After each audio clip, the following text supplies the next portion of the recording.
Ich bin hier, große Ehre heute mit Frederico Dallocchio, Zeichner von Suicide Squad und auch Star Wars. Hi, nice to meet you here in Leipzig. Tell me a little bit about your background.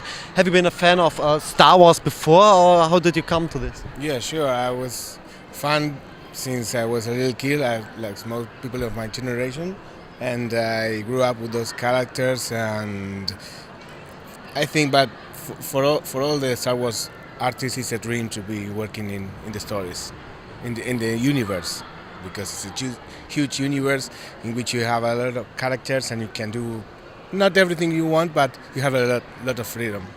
Yeah. How much freedom do you have? Because you have a very defined universe. The fans know everything and how everything looks. Yes, but this book is like 2,000 years before the first movie, the first saga. So there's a lot of freedom because it was all new. The technology was not that ancient, but it was different. So it is a whole new universe. That's the freedom I have. Yeah, I had to design this character, the both villains.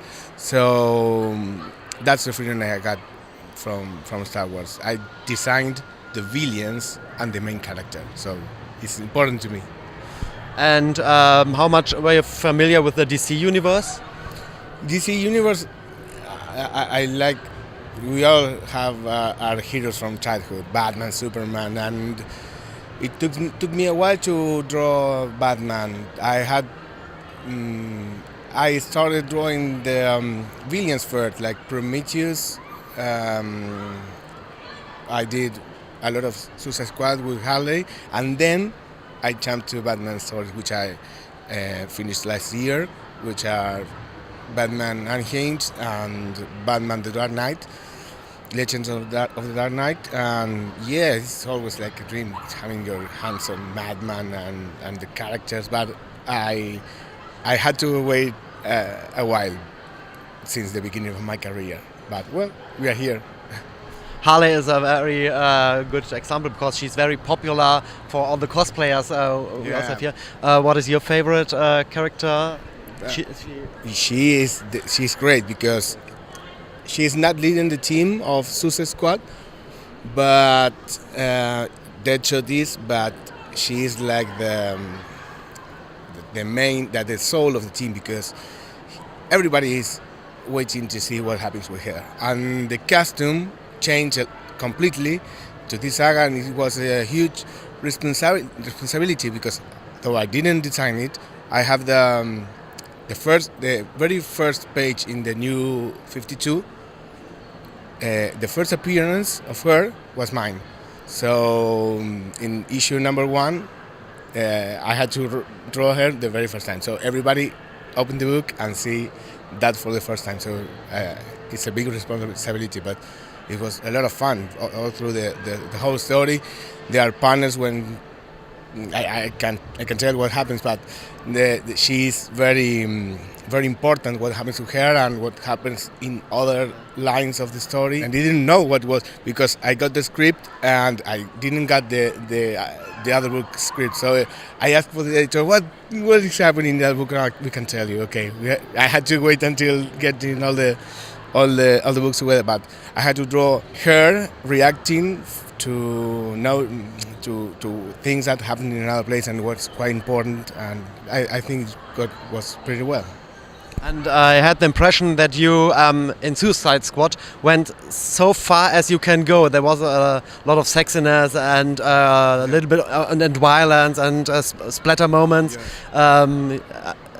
Yes. Did you go to the limit as far as you could go? Yes, as far as they let me. But it's not a book for kids, so there was a lot of, there was a limit, but much higher than the usual. And that's interesting because they are villains, so they are the bad guys, so they have to be bad.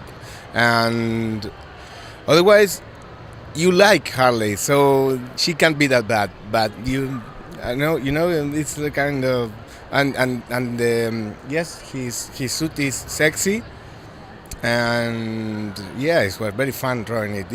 Was not easy because every single panel, I like to depict her appearance very exactly. So every panel was a tough job, but it's hardly, so it was worth it.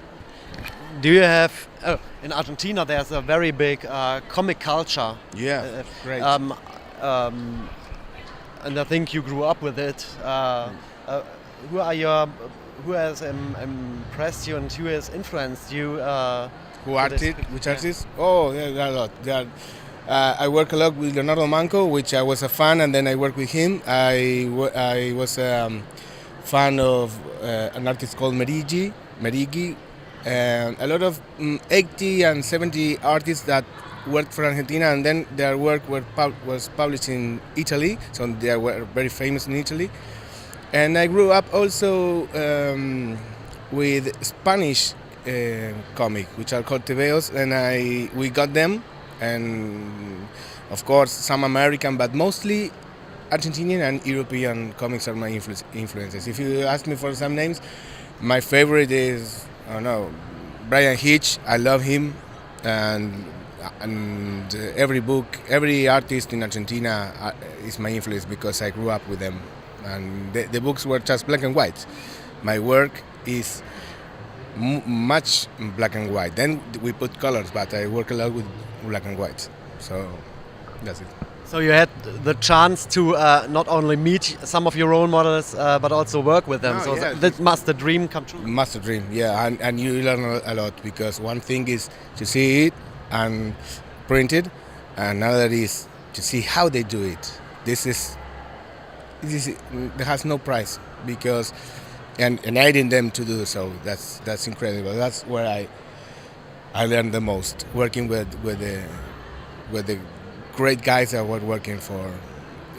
We're already publishing, so that's big. And yes, with Leonardo we worked a lot, and I hope I have helped him a lot. But I have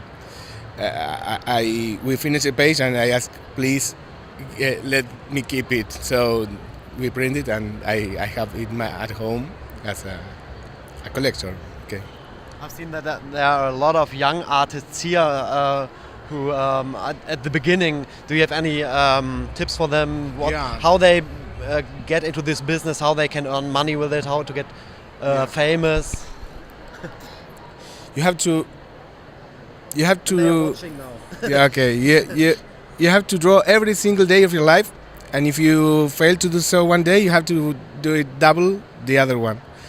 The next one, and don't be sad if anybody tells you that it isn't a job or it isn't look good. If an editor tells this work is not good, it's just telling it's not good yet. So you just don't get mad, don't get sad, don't get disappointed. You just go home, keep working, don't give up, and the next one, it will be better or not, but you don't know. It took me 10 years to bring it to comics, so don't be and work. You have to work always and try anything, and you don't need to follow advice. That's important. You may ask for any advice you want. Don't follow it, but listen to it because it can be important. Later in life, you will know which ones worked and which one knows. But everybody has to do it their own way. So don't give up and keep working, and trying. That's everything. Thank you very much. Oh, thank it was you. nice to meet you. Nice to meet you too. Yeah. Thank you. Thanks. Great. Okay.